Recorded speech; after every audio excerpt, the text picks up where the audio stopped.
Hey, how you doing? This is John, and welcome to John's Long Box. Today I'm here with Viv. How you doing, Viv? Hi. Is it Vivian? All right, and you? I'm doing good. I'm doing Just good. Viv. It's just Viv. Viv, I had another person scheduled, and they realized they had a work conflict, so Vivian decided to jump in and help me out at the last minute. So thank you. Thank you for yeah. And I met Vivian through Twitter. We just started talking about comic books, and as far as I know, are you a writer or a penciler of comics? I don't even know. Just a collector. Just a collector like me. You see, that's what I like to talk to people about comic books. You don't have to be a comic book person. We're all comic book people. You know what I mean. You don't have to be a creative. So, we've been talking about comics. So let me just start with the basics. How long you been collecting comics? Since I was 16, so that's been a while now. Okay. Time is fuzzy for me. A couple decades. A long time. Okay. Yeah, I mean, a couple decades with the time I took off after I got sexually harassed at a comic book store and then freaked out. Ooh, that's. It seems like every comic book collector took time off for a little while. I mean, I took it for different reasons. I was just broke, but I got asked to show my vulva for a pack of cards and freaked out for a long time. Oh my God, that by the comic book store employee, may I add? Oh, I had a comic book store employee. All he told me was I was collecting the wrong comics. What do you like that for? What do that's not good comic. It's a little different.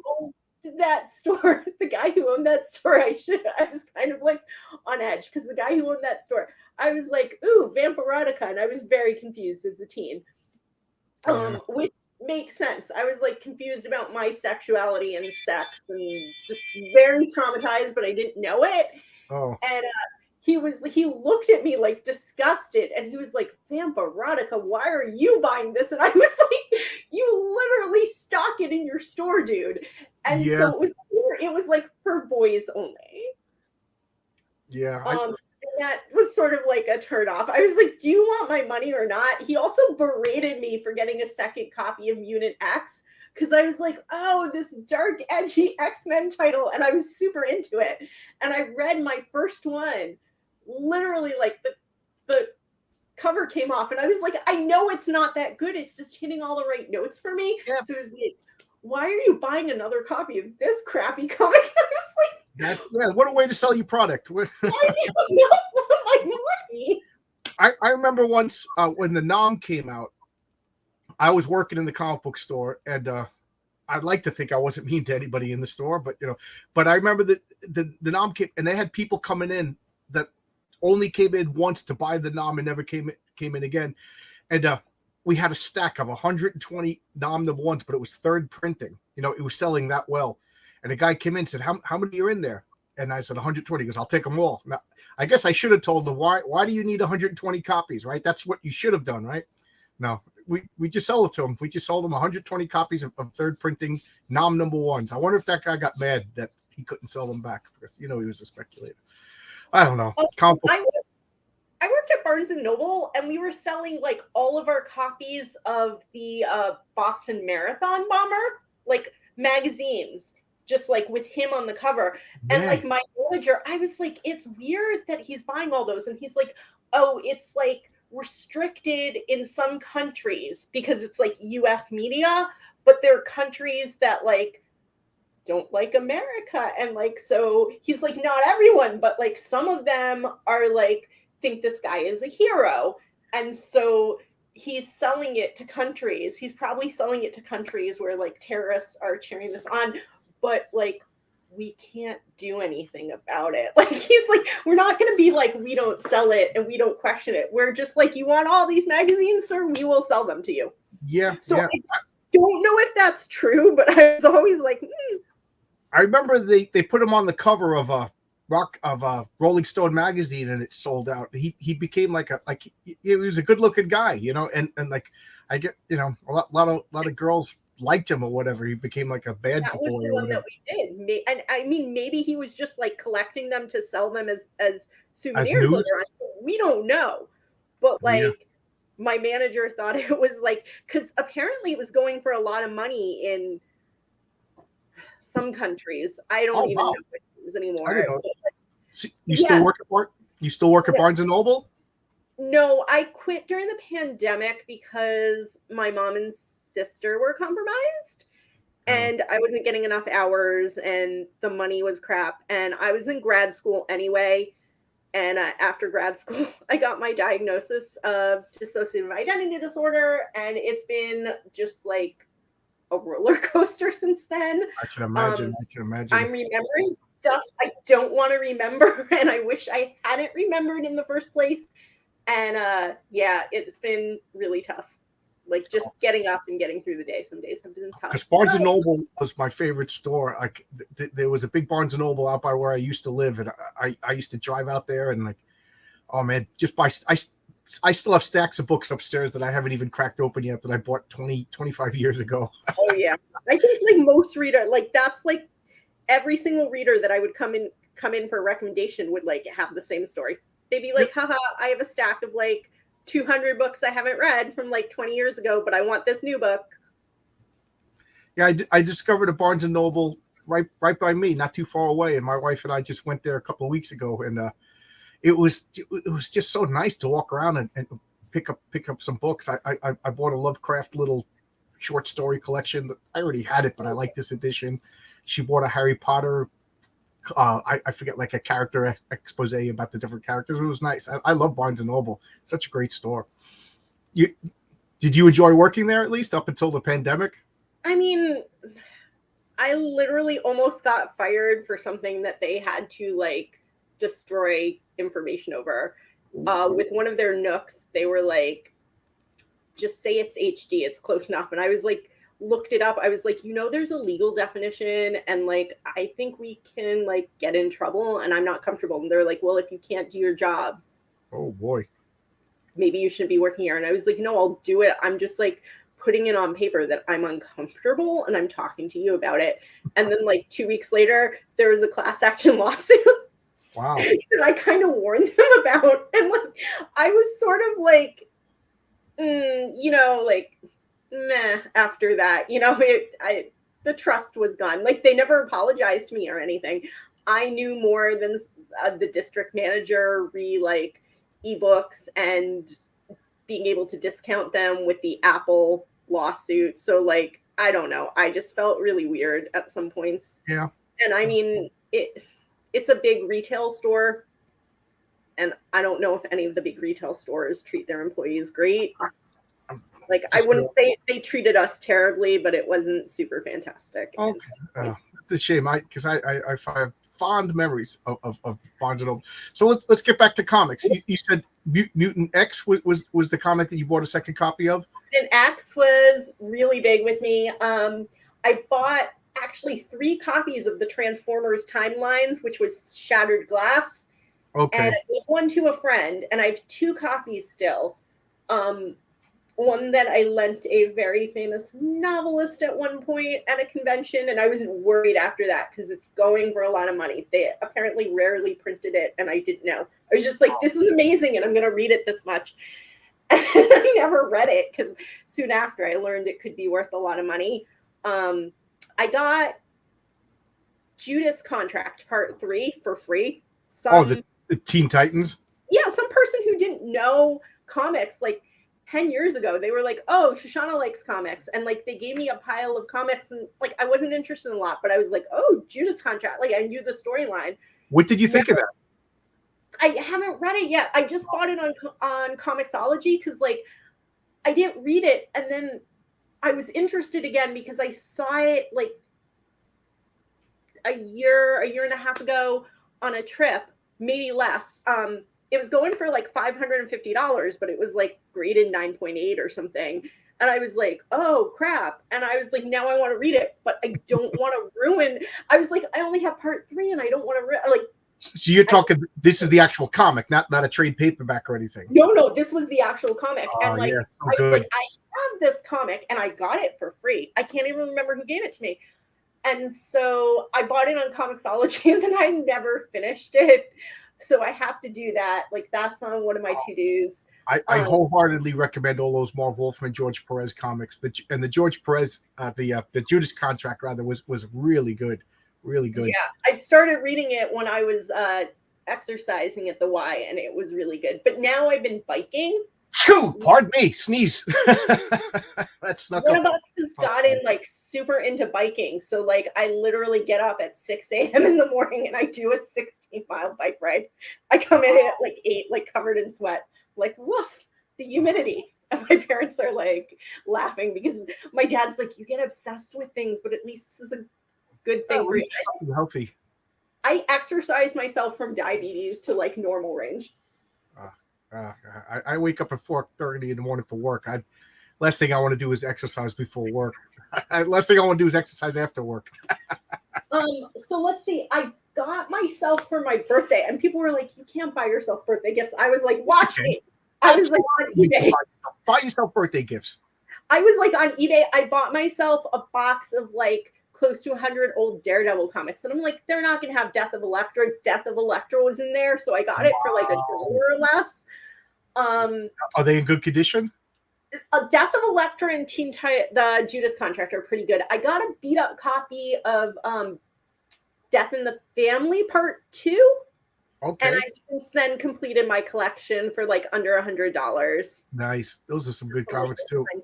I got I'm obsessed with the issue where, and I know like there's controversy, like did he push him? Did he not push him?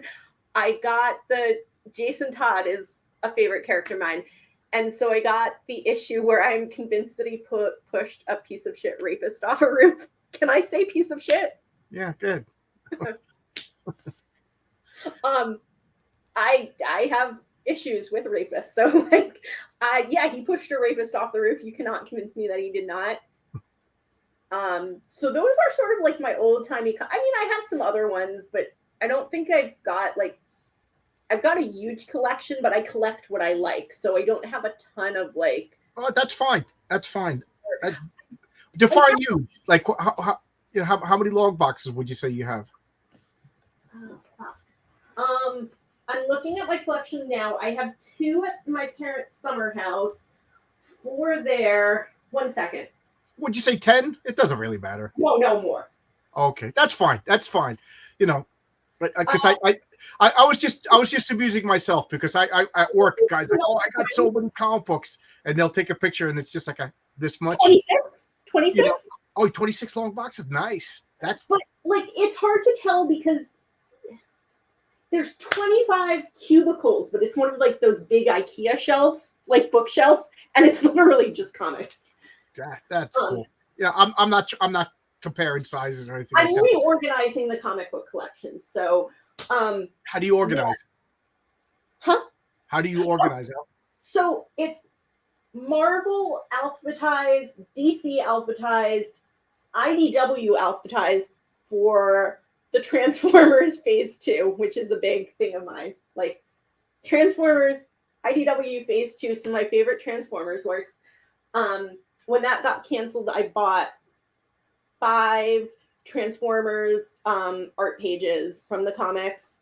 3 of them were from that, and then one of the artists also did Beast Hunters from the Transformers Prime. Okay. So I've got a couple of Dinobots. Love Dino. Another author loves dinosaurs, like especially the carnivores. So like everybody loves dinosaurs. Everybody loves dinosaurs. He loves Utah raptors. So like, which are the velociraptors from Jurassic Park. Okay. Utah raptors. They're the only raptors that are big enough to be that. When I was a little kid, I loved brontosauruses. Now I find out brontosauruses never existed. Right. Yeah. So like, well, velociraptors did exist. They were just the size of turkeys. Okay. So Utah raptors are losing the raptors big. He loves that trivia. He loves and I love too Dinobot because of that from Beast Wars. So like, yeah, I bought those. So it's Marvel, DC, IDW, Image, and then I'm just putting together all my smaller comics because I don't really have enough to like separate them all out in the smaller companies, and it's all going to be alphabetical. Okay. All my comics are in alphabetical order by character, you know, so So Batman. here's the thing: I thought of doing character, but like then I'd have to do both Wolverine and Kid Omega, who are in the new X Force, and I was like, how's this gonna work out? Like, do I prioritize Wolverine or Kid Omega? And like, I Well, had Kid to use Omega would be K and Wolverine's W right. But where does X Force go? under X Force. Like Avengers is AV, Batman is Batman, Superman is So Super. yeah, It's that's what I'm doing. It's all alphabetical, but like yeah, Wolverine Superman is Superman, and then underneath would be action. So Superman action, and then Superman Man of Steel. So action comic. But my problem was some teams had two characters that I kind of like were equally attached to. So like, what do I do? So I'm just doing flat alphabetization. Yeah. Because my mind cannot like wrap around that. Because when I say alphabet by character, I meant the title of the comic. So X Force would be before X Men, and like the Adventures of Cyclops and Phoenix would be Cyclops and Phoenix Adventures, in case they ever make another Cyclops. Right. Yeah. I thought of doing so like nobody can navigate my comic collection but me. I thought I could do the whole groups thing, but you know what? It just got too mind bending for me. So it's just flat alphabetization. Like Wolverine will be in the W's, and then there'll be stuff in between, and then there's X Force. Just flat alphabetization. Also, I decided it didn't really matter with Marvel because Marvel, I have a lot of it. Like I get the digital copies, so like if I'm gonna read X Force, I'll probably read it digitally, so I don't have to like dig up all the comics. And then with DC, I've got like Jason Todd and Red Tornado are my big ones in that. I love robots. Red Tornado? Yeah, I'm I love a Red Tornado fan. You're the first person besides me that said that. It's cool. I literally would get into more Justice League stuff if they did more modern Red Tornado stuff. I'm really mad that they don't. I'll tell you why I got into Red Tornado. I was a teenager. I think I was like 15 or 16, and I was working in a supermarket, and a kid left a Red Tornado action figure on the shelf. And I looked for the kid, but I couldn't find the kid. You know what I mean? Like by the time I found it, they were already gone. So I just had this, and I put it in my pocket, and it was that Superpowers one that you twist it and it would spin. And from then I started buying all the Superpower toys, and I just thought that was such a cool toy. So there you go. I'm a fan of the Red Tornado from some angel left me a toy. That sounds so amazing. I'm Jewish, and the only two Advent calendars I own are comic book related. I got the Funko Pop Marvel, and I actually got a little gold Iron Man. He's supposed to be red and yellow, but I got like the gold. So I feel like they put in like limited edition ones, and I was like, kind of wanted the yellow and red one, but I'm learning to live with that. And then I got the last year, I think they did Guardians of the Galaxy Lego. Okay. I only get Legos if I can get like Rocket in it. Rocket's another of my big favorites. Oh, Rocket Raccoon, your favorite? Yeah. When I was 16, I was afraid I was going blind because I got glasses. So like I have a deep emotional connection to Daredevil because like I started picking up Daredevil like right after that. Okay. And right after I got my first glasses, and I was like, well, if Matt Murdock can do it, I can. Wow. That's kind of inspiring. That's kind of cool. Yeah, I've only ever bought one like comic book bust for like $60. I was like, it's insane to spend that much. I don't like spending that much on them, but I have a Daredevil one that I ended up breaking in a move, but like I glued it back together. Oh god! I know it's not worth anything now, but like I'm not gonna sell it anyway. I love that bust. Oh, cool! I have like ceramic. It was a ceramic bust. Yeah, it was a ceramic bust. It was, like I said, deep emotional connection. He's got his little like billy clubs out. So yeah, I have a lot of comics. I've been collecting for a while. I have some toys based on that, but really I kind of don't buy toys anymore. It's just a lot of space. I read the Juvie tie-ins like to the MCU because one of my alters is 5 and he really likes the younger stuff. And like even before I knew that, I was really attracted to like Transformers and like comic books. novelizations or like new novels, new stories, or like for young kids. I never read any of the novelizations of comics. You think I would? They're fun. A lot of them are fun. It can depend on the author. Like, does the author have a good grasp of Okay. what they're talking about? I have a bunch of humble bundles with comics. I'm really mad. I found out that Rhina had DID, just like me. A couple days after the last Attack on Titan one Oh, finished. you're talking about the character in your avatar right now. Yeah, the character in my Okay. avatar. I'm hoping another Attack on Titan comes in.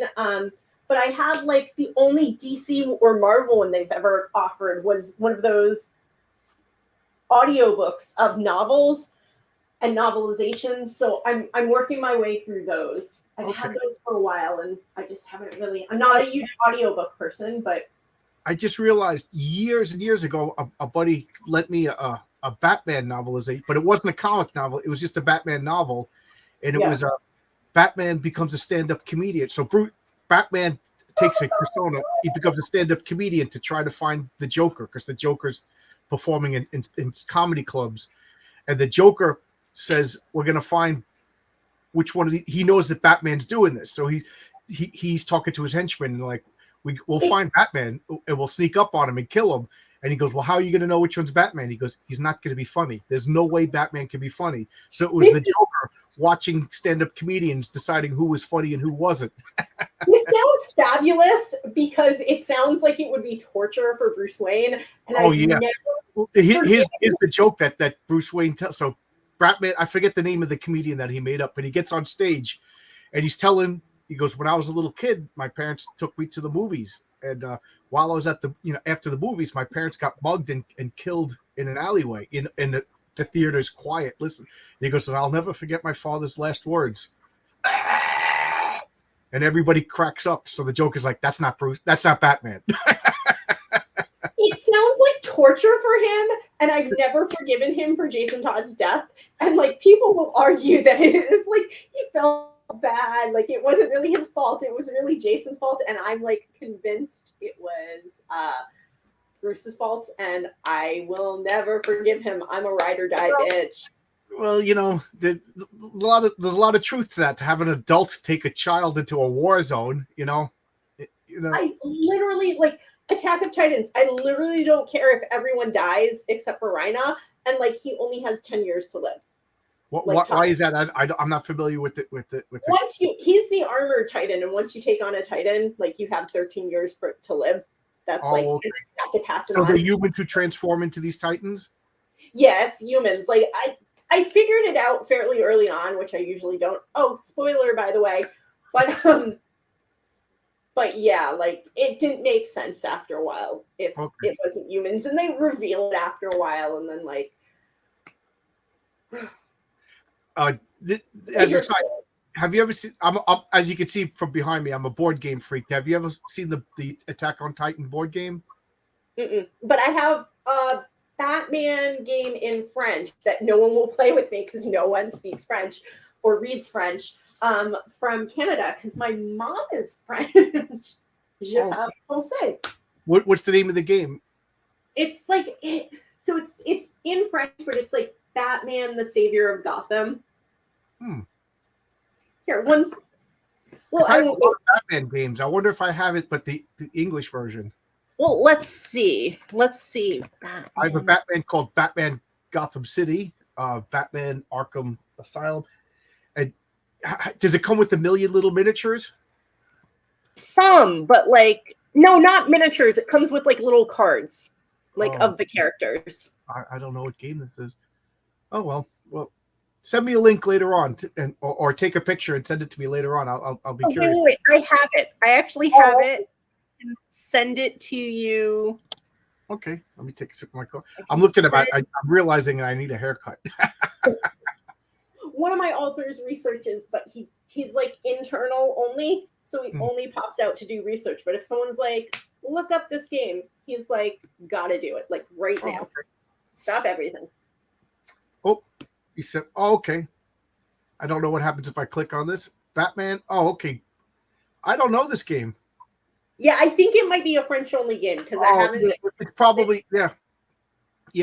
I'll look that up later on. But yeah, I've never seen that game. It might be a license because there's a game from Brazil called Comic Hunters, and they have literal Marvel and DC and Image comics, and you got to make a collection. So if like you mentioned the Judas contract, so you want to get all 4 issues of the Judas contract to get the most points, or you want to get Batman: The Death in the Family, all 4, but they can't do it in America because they don't have the license for these comic covers. Well, like I have official WB licensed. My family, some of my family lives in Israel, so I was going to my cousin's bar mitzvah recently, and like they had really inexpensive, like really well priced, but like officially licensed WB shirts from Tamun, I think, this big store in Israel.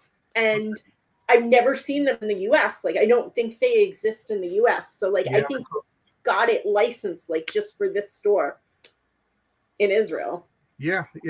I know England, I know Brazil, um, and I know France. They have a lot of different games. I'm like, as much as I'm into comics, I'm also into games.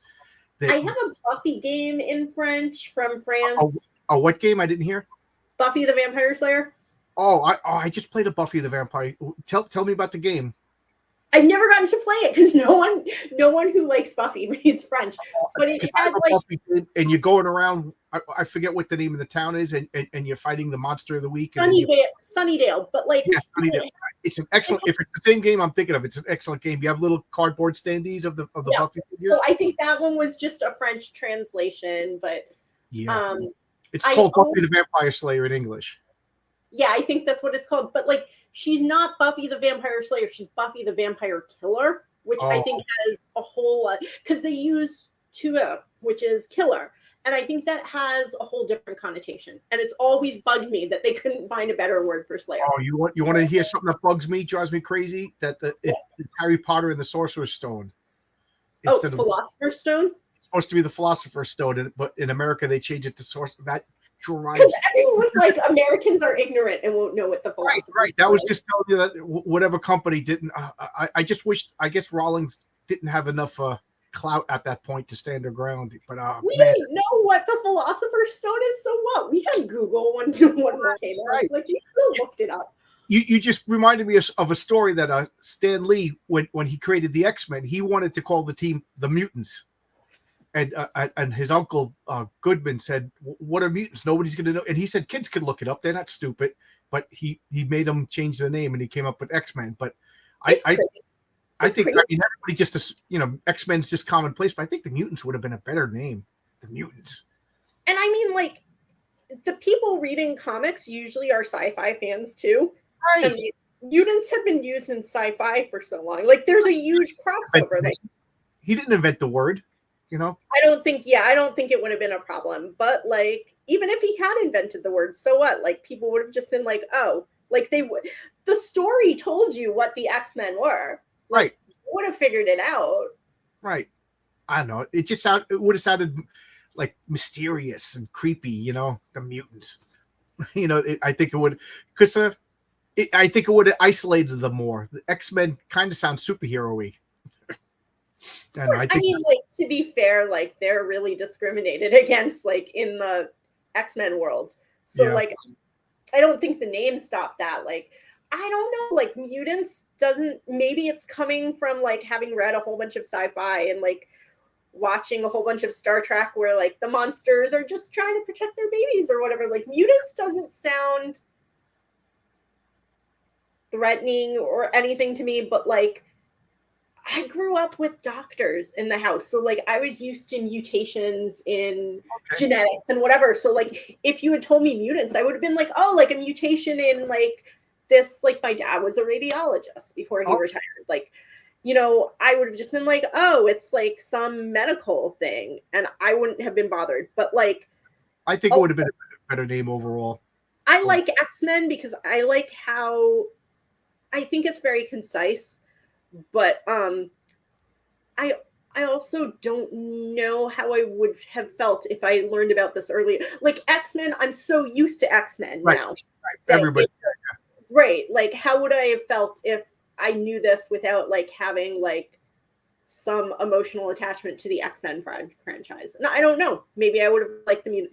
I think the title wasn't as important as the content anyway.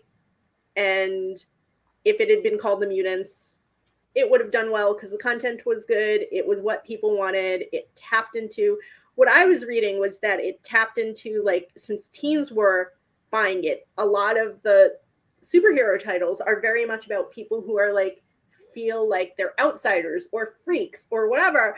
And like teens were like, I understand this. So mutants, X-Men, whatever you call it, what Stan Lee tapped into and what DC was tapping into would have appealed anyway. Like, yeah, that's why Peter Parker worked. That's why Spider-Man worked, right? You could have called it shitty comic and people would have been like, I'm still into this, like, because of the content. Like, no, really, like, you have things that are terribly named that are very popular. And that's because there's something, even if they're not great, like, they're either really good or they tap into like an emotion or a trope or something or a fantasy that people are into. Twilight is terribly written. Like, I'm going to be judgmental here. Terribly written. It taps into something that people relate to. It was a phenomenon. Yeah, I never read Twilight. Wasn't, I'm not the target audience for Twilight. My nieces loved it, but I never even watched the movies. My wife says that she's going to get me to sit down and watch the movies one day because I love vampires. They're terrible. If you love vampires, don't do this to yourself. I've been saying this since I first saw the movie. It was so bad. My friend was like teasing me and she was like, oh, look, Twilight's playing at her house. And I was like, there's this like terrible baseball scene. And all I remember was screaming, turn it off. And she changed to another channel and Twilight was still fucking playing. And I was like, why does the world hate me? The world is mocking me. Why? But like, that's how popular it was. You were playing it on 2 different channels and people wanted to watch it. It was a big phenomenon. Are you into monsters also? Oh yeah. What's your favorite monster? Mine are vampires. I mean, I love vampires, but like, I don't know if I've got a favorite. I kind of really like original stuff, like the Babadook. Okay. Like anytime you create something original, even if it's pieced together from the old. I love reinventions too. Golems. Like, I'm Jewish. You've got golems in it. I'm like, I want to see what it is, even if it's bad. Like, so I got into golems a couple of years ago, and I read the Golem, the original novel about Rabbi Joseph, is that his name, who created the first Golem? No, I'm not going to remember that. I know a lot about golems. I don't know that. Oh yeah, but I do know it was a rabbi, and it was like, it was the Warsaw Ghetto, wasn't it? Yes. That was what they were protecting. Because Correct. I've read so many like retellings of this, I'm like not 100% sure anymore. But I have not read the original. I honestly like, I've heard about it. I just haven't like sat down and read it because 1/4 of my family was murdered. Have you ever read The Escapist? No. Okay, because that's part of that Golem survived, and it's a character in that novel. You know what I'm sort of fascinated by and I want to read? Have you ever read Twins by Barry Woods? No. This was turned into a movie called Dead Ringers. I don't know if you've heard of that. Oh, that's with Jeremy Irons, I think. Was it him? Dead Ringer. Isn't Nicolas Cage in it, or am I thinking of something else? Is that the one about the 2 doctors? Or am I thinking of Face Off? I guess you might be thinking of Face Off. Yeah, I think I'm thinking of the wrong thing. It's Jeremy Irons. So they're identical twin gynecologists, but like they used to like sort of like switch off or something. There was something weird about it, and it was based on a true story. Oh God. I'm kind of fascinated by this. Have you heard about the guy who left in the middle of a surgery? A real story? Like knew this family. It was a real story. Like there are interviews with him online. He was like super in debt to the mom, I think. And like they were like, get us our money or we're going to kill you. So we left to go to an ATM in the middle of the surgery. And my family was like, this is bananas. Like, there's more to this story. And we dug into it. And we were like, yeah, he was threatened. Like, his life was threatened. Wow. And like, they say that he's really changed, like, from behind bars. Like, he's like, I was not a great person. And like, he's talking about this. So it sounds like he's really changed. But like, there's so much stuff that goes on in real life. Yeah, truth is stranger than fiction. Yeah, absolutely. Are you a big reader of fiction? I mean, nonfiction, excuse me. Not so much nonfiction. So like, Twins was based off real life, but it was fiction. There's a story that I just read, Spies of No Country, I think is what it's called. It's by, I don't think he's Israeli, but it was like the original Israeli spies, like before Mossad and stuff. And like, I'm reading some stuff like stories about the Mossad because like they're really fascinating to me. Like, one of the things they've said about the Israeli army is like, especially when they were first starting, they were fighting off all these Arab armies and they had like no people. So like Egyptian, like some high up Egyptian dude or something was like, they have to fight like one man is like 100. So they come up with strategies to do this. Yeah. And like, I forget what someone said. Someone's talking about an Uzi, I think. And they were like, if I get a semi-automatic or automatic weapon, I want to get it from someone like a country that has had to fight for its existence. Yeah. Because they know how important it is to get it right. And like, they want to, like, they thought that they were going to have better guns. Like, so I'm sort of fascinated by that aspect where it's like, they really have, and it kind of scares me because my family lives there. Like, some of my family lives there, but like, it kind of scares me, but yeah, like the things Israel has had to do to survive is like really fascinating. And I'm not talking about like all these like atrocities that they'll say they commit, but like how they spy, how they use people in warfare, like not use people, but like how they place them, how they have to find these ways of really extending themselves. Have you ever read Fables by Bill Willingham? I have not yet, but it's one of those things that I want to get into. It's just my comic list is so huge. The reason why I bring that up is because Big B Wolf, you know, I don't want to spoil it now, but he becomes Feel free to spoil it. He becomes in charge of the defenses of Fabletown, and Fabletown is literally one block in Manhattan, and the adversary, the enemy, has countries and dimensions under his control. And he says that we have to go and do swift strikes. And he sets up what he calls Operation Israel. And everybody's like, what are you talking about, Operation? He goes, Israel's a tiny country surrounded by other with larger armies. He goes, so we have to go in, be precise, and cause as much damage as a deterrent to keep them from attacking. You know, now I want to read it more. Now I'm going to get into that. But like, so that's why I don't want to spoil who Big B Wolf is. You know, but because that's the first 10 issues is figuring out who Big B is. So, have you read? You must have read some of the new stuff with like Krakoa, but like the whole like, have you really thought about the whole like we need to get them to accept us as a nation? Like, Israel still struggles with that, and like I haven't read any Marvel comics since 2015. Oh, so like, do you know what's going on with Krakoa? Yes, I know what's going on, but I also am aware that it's filtered through people who hate the X-Men. So, you know what I mean? So I'm not. Yeah. No, I mean, like, I don't read much X titles. Like, I got this obsession. I'll get an obsession with a character. Like, Kid Omega was my obsession. And so, like, I actually wanted a sweater that was in one of the things, and like, I couldn't find anything. And so my first sweater that I ever knit was a modified sweater pattern to make a Kid Omega sweater.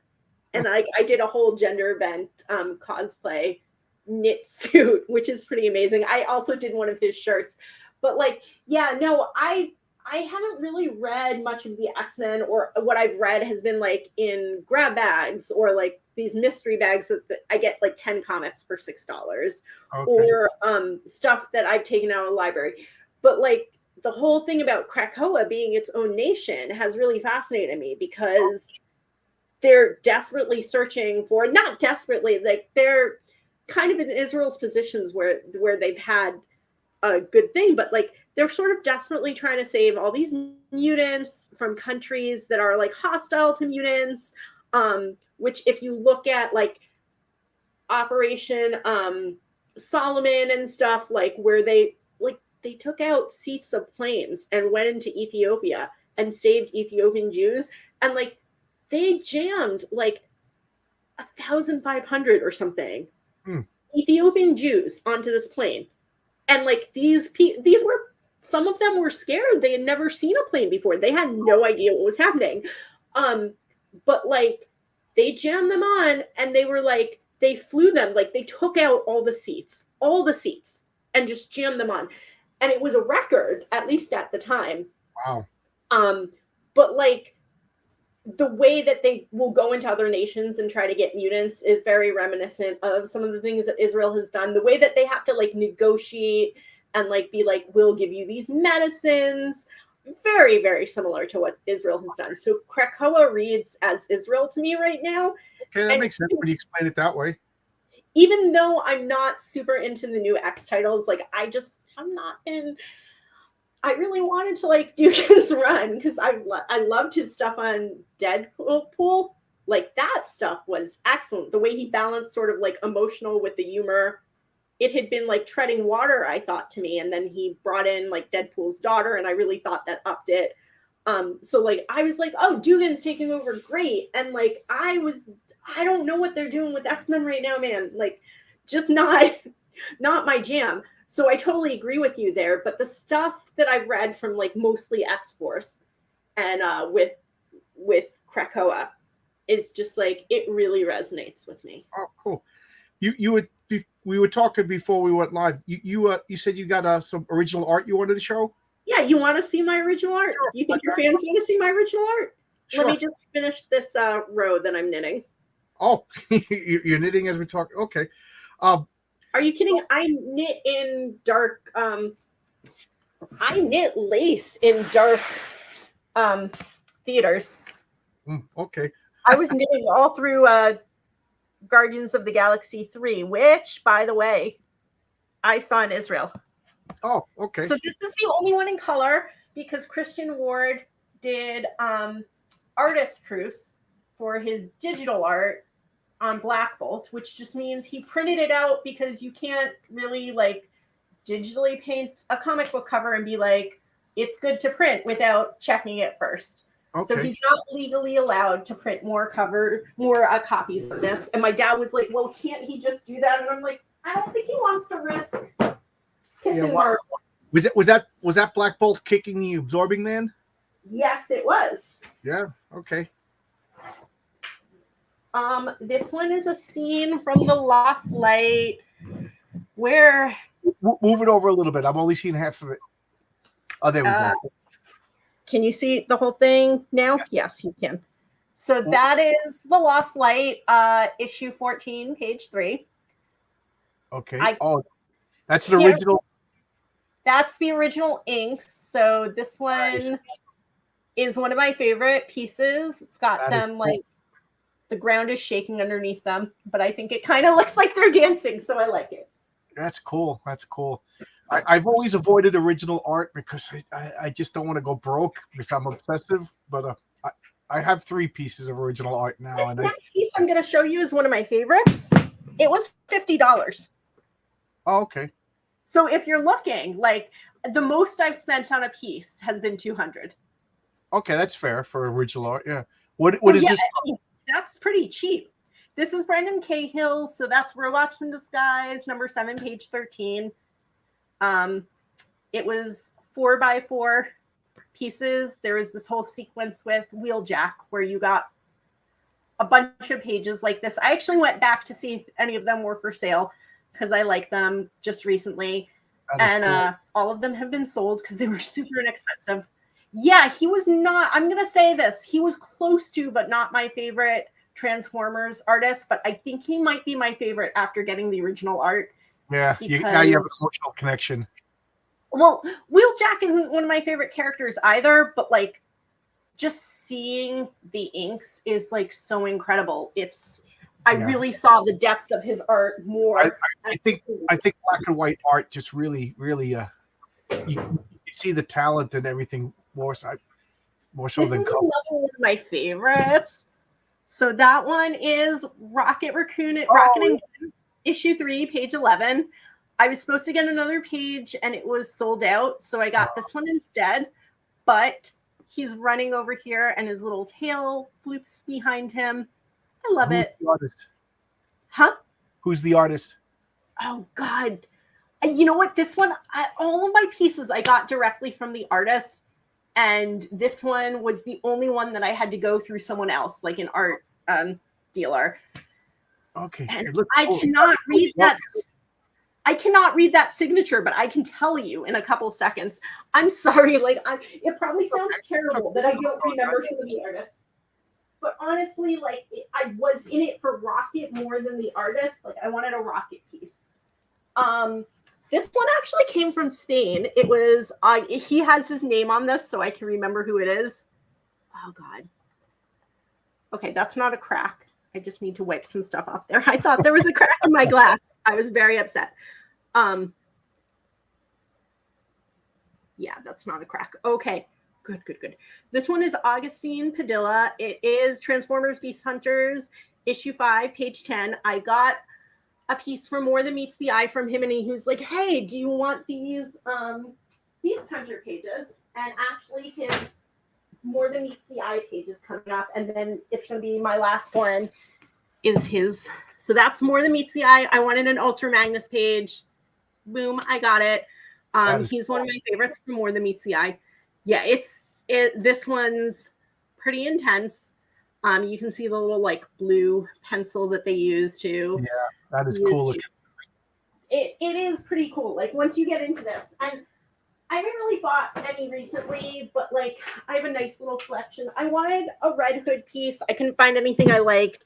I actually got a secondhand fan art piece, and God, I moved recently. I have to find that. I might have that to be able to show you in my closet here. So this is my other Beast Hunters piece. Both of my Beast Hunter pieces have the Dinobots, who are fan favorites. They're some of my favorites. Transformers and dinosaurs. How can you go wrong? Jeez. How can you go wrong, right? Yeah. Did you watch the cartoons growing up? No, actually, I'm so embarrassed. So yeah, I don't have my Red Hood piece, but like that one is framed. Like they matched. There's gray in it in the piece. Red. The framers did a friggin' piece of art. They matched all the colors to my piece, and it's fantastic. I'm sorry. I'm a little bit. I don't really want people to know my face. Some of my protectors don't want that in my system. So you do it. I'm just letting your viewers know. Okay. That's why I'm sort of like being cagey about it. But so like anyway, to want to hide themselves, it's okay. I trust you, but I don't. Yeah, but you don't know who's going to watch. I understand. Yeah, I don't know. Yeah. So yeah, like that, they matched everything up. I spent more than I wanted to on my Red Hood piece, the framing, but it came out so beautifully. It was worth it. I would have spent a little bit less, but it was worth getting the really nice framing job and matting job. Character, right? But that one's one of my favorite characters, and that one was a fan art piece, but I wanted a color piece. I really wanted a color piece for Red Hood, and I got it off eBay. It was secondhand. Someone was selling a whole bunch of fan art. I think that's what their account does. And someone wants to pull me. I'm like, why are all my texts going off? I'm just gonna like look at them so you don't get bothered by them. But like, yeah, no, so I did that. And those are the pieces that I own right now. That's enough for me. I do my own art, but it's minimal abstract stuff. So okay. Are you thinking of maybe doing a comic or anything like that in the future? I kind of like to, but like on the writing side, I don't have the artistic chops, and that's fine. Like I'm gonna live with the fact that I can't do comic book art. I don't really have the interest in, like, once I found minimalist abstract, I feel more my pieces are more emotive, and I Okay. get too caught up in technique and I leave out the emotion from my realistic pieces. So I'm fine with that. I'm living with that. I kind of like to write something, but I don't have the confidence. I keep threatening to do a video of my childhood art. Do it like how I showcase comics. I'll showcase some of my childhood art. Oh my God. Get ready to be roasted. Did Alex Ross do that in one of his Yes, yeah, it was really cool. It was really cool. But even as a kid, you could see the guy had talent. Have you ever seen Picasso stuff? Like, I went to a Picasso exhibit and they had like a friggin' crayon drawing that he did when he was like, I don't know, a baby. He was like 9, and it looked like a professional artist had done it. It was bananas. I always say that some people are just born with talent. Like Jimi Hendrix was born with talent. Now, if I had a time machine at the age of 5, you handed me a guitar and I trained and trained. By the time I'm 25, I'd be competent. But I'll never be Jimi Hendrix. That guy just has talent. His brain is wired different. Have you heard about the Michael Turner story? How he got hired for comics originally? No. So I was reading this. One of my Hummel bundles was a Fathom one, and this is how I found out that Michael Turner was dead, by the way, which made me really sad. Yeah, that was a sad. I'm just laughing because I should have known and I didn't. But like one of the tributes is just like people talking about him, and Silvestri is one of the guys talking about him, and he says he met him at a convention and he had this portfolio and it was all sexy women because that's his bread and butter. So they were like, he was like, oh yeah, do a test for us. And one of the tests was like, draw this building. And he said it looked like a loaf of bread. And he said he was ready for this guy to put up a big fuss. And apparently Turner was a great guy, like up until the end.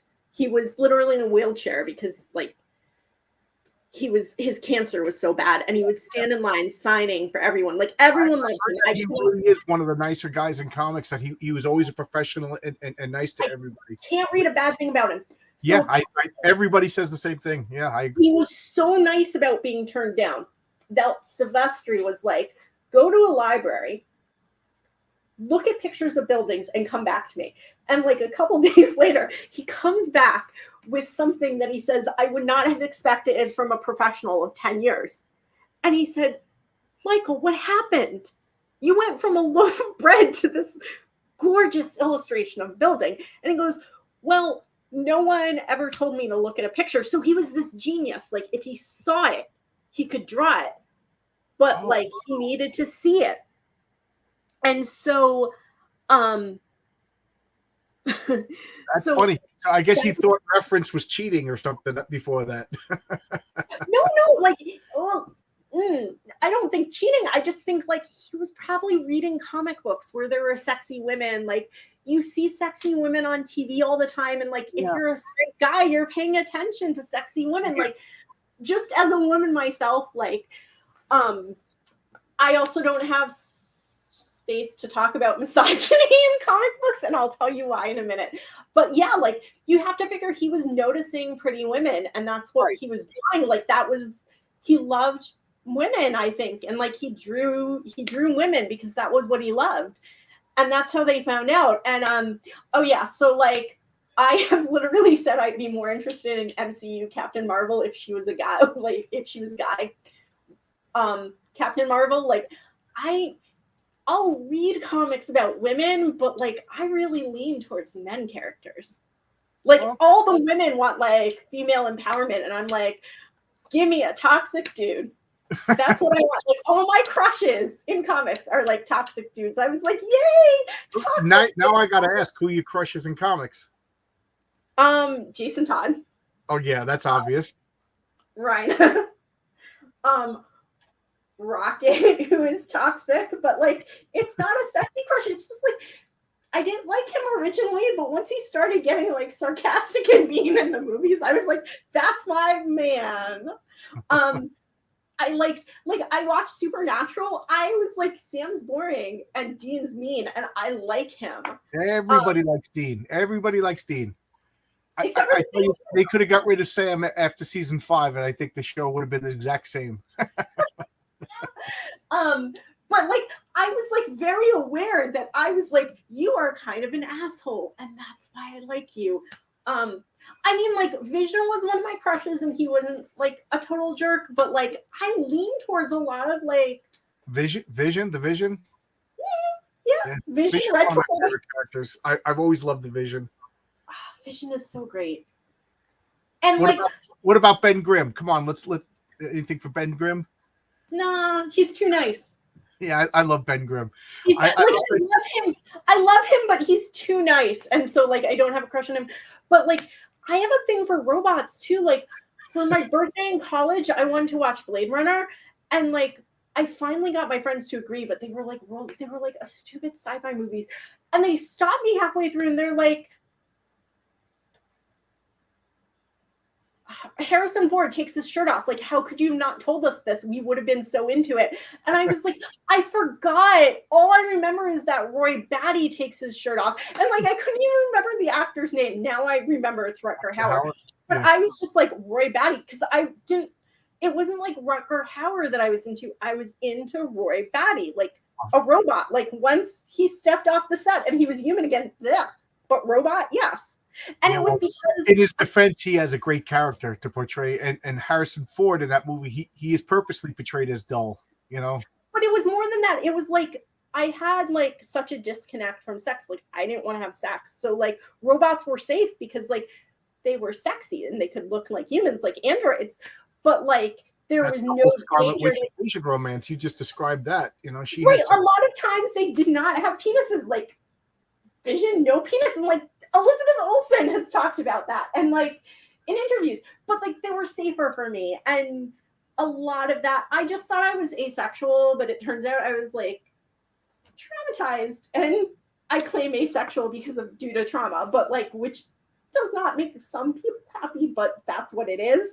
And so like yeah, robots were really fascinating to me. So like what about Data from Star Trek?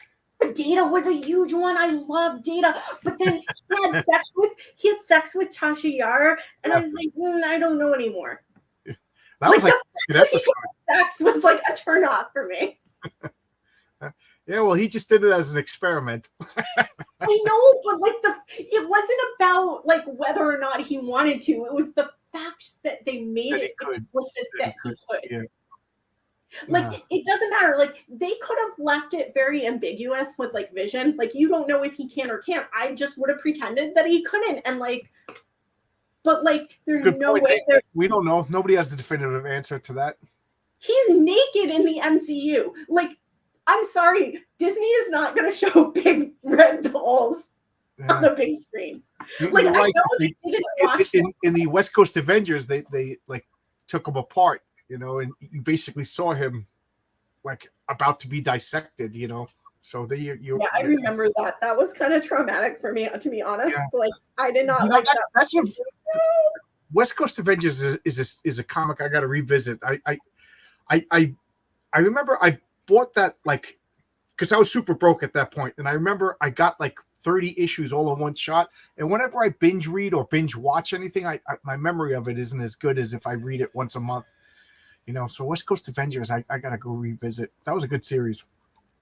Yeah, that was a good series. I want to revisit Phase 2 of Transformers. To be honest, I've been meaning to do that for a while, so I want to do that. I want to revisit Death in the Family. Yeah, that's a weird story. I reread that maybe a couple of years ago. Like Joker becomes the ambassador to Iran. It's just so bizarre. I was so angry about that. I wasn't even gonna collect that last issue, and then last birthday. So I found Death in the Family, the part 2 for like $3. It was kind of beat up. And then I collected part 1 and part 3. And I was like, I'm okay. I don't want the one where he's the ambassador. But on my birthday, we visited this comic book store that I'd been wanting to go to that I'd heard really good things about. So last year for my birthday, this year for my birthday, I should say. And like, they had one issue that was really well priced from Death in the Family. And they had a sale where it was like 20% off an item each person in your party. Isn't that fun? Isn't that fun to find a spontaneous sale? Yeah, so I ended up getting that, and then I got some like inexpensive Red Hood comics. I was gonna get a Red Hood toy, and I didn't like it as much as the Red Hood toy that I already had, and I'm running out of space for toys. So I'm like, why didn't you get it? I got plastic tubs in the garage just stacked on top of each other filled with toys because I got no space. I got a couple of comics. I got some like 99-cent comics and like inexpensive comics. Oh, I'd been looking for the Moon Knight annual that I missed from last year, so I got that. And then I was mad because Jen McKay wrote that, and I'm really liking what he's doing. I think he's treating DID pretty respectfully. Yeah, to be honest, in this that's Moon Knight's weakness, right? Like, yeah, I like it. I like this run, this new run. And so like, I ended up finding it and I got it, but I'm still so mad. I was like, Superman, just let Batman beat the living shit out of the Joker. And then everyone's like mad because they're like, you know that he couldn't have killed the Joker in Under the Red Hood. And I'm like, he totally could have killed the Joker. He's protected by editorial armor. The Titans, I'm like, the new Titans show, I'm like, you know, Batman was poorly written because he did a good thing and like that he would not have done in reality, like in the comics. But there are some cringe scenes in that, like they destroy Batman's character and like it makes me laugh. I like Batman, like as a character, he's great. And I subscribe to the new Batman. Like, as a character, he's great. But, like, just emotionally, I'm like, I want to see you suffer for what you did to Jason Todd. I'm petty. we could all be petty. We could all be petty. Like, that's the thing. I'm petty in fiction. Like, I would never say that in real life, like, to a real-life person. But if you hurt one of my fictional boys, I will be as petty as I want. Well, I usually only talk for about an hour because I go to bed at 9 o'clock. So I gotta go have dinner. That's fair. Anything you want to talk about before we close down for the night? I can't believe this was an hour. It's always so quick. It felt really quick. No, yeah. I think it was a good chat. Yeah, you welcome to come back whenever you want. And I told my friend that I would let her know when it was up because she wants to see it. So. Yes, it goes up automatically. It takes a couple of hours for the chat, but we didn't have too many comments. It usually takes after dinner. I'll put in links, but you're not selling a comic book or anything like that, so it should be right up immediately, no problems. Yeah, I'm a little bit nervous about this. I've never done this before, so. You're welcome to come back. You were a pleasure. I enjoyed talking to you, and as always, every time I close down, I feel bad, but I just, the spirit is willing. Yeah, man, you're gonna get up early tomorrow. You better. I get up early every day. I'm a construction worker. I wake up at 4 a.m. every morning, and I get up at 6 because that's just my sleep rhythm, and people don't understand it. But then you exercise. I couldn't even fathom that. I can't today, but like I don't have a bike hand. But like, yeah, no, my body will get up at like 5 or 6 anyway. Yeah, on Saturdays and Sundays, I'll still wake up at 7 a.m, and that's still 3 hours extra sleep. And I'm quiet because I don't want to disturb my wife. She wakes up for me and makes lunch every morning. Isn't that nice? I never ask her to do it, but she does it, and so I feel bad on the weekends. But I can't just lay in bed for the hour or so. That'll kill my back. Oh, that's what I do. I lay in bed and I read on my iPad. Yeah. Wait until other people get up. Well, if you want to come back, just message me. I appreciate that you stepped in when somebody else realized they had a work conflict. So this was a lot of fun. I gotta have my dinner and go to bed. But you're welcome to come back whenever you want, especially with your new art. I got a kick out of looking at all that. So You yeah, got we'll talk if I have anything like new and exciting. But yeah. I'm sure you have like other people that are more exciting than me. Don't say it. Don't sell yourself short. I like talking to people who are enthusiastic about comic books, whether they're writers, artists, collectors. You know, I've had people that before who are just collectors, and I had some of the best talks with them. You know, I enjoy people. I started this channel to talk to people about comic books because when I moved, it was during the pandemic. Everybody was weird. Nobody wanted to talk face to face. So I said, I'm going to talk about comic books into the computer, and eventually people will respond, and here we are. Now I'm talking to you. So Yeah. I consider this a success. I enjoyed talking to you. I would, come back whenever you want. Show me your knitting, you know. I can definitely show you some of my comic book related knitting. I just made a scarf that's way too small for people, so he's my. If you want to pick a specific topic, we'll both dig out comics. Build a bear. How about this? How about in a month, because I have a bunch of scheduled talks. We'll come back. We'll do all 4 issues of Death in the Family. I will definitely do that. It will give me a reason to reread Death in the Family. Okay, we'll do it. We'll do a video showcase on Death in the Family. Me and you. Okay, I'll keep in touch with you through direct messages, and we'll keep that. That's something that would be really fun. Okay, that would be so much fun. All right. Bye. Well, I'm gonna go. It was a pleasure talking to you. Anything you want to say? No, just enjoy your dinner. Thank you for cooking, and I'll see you. Tell your friend I said hello. All right, I will. Bye. Bye.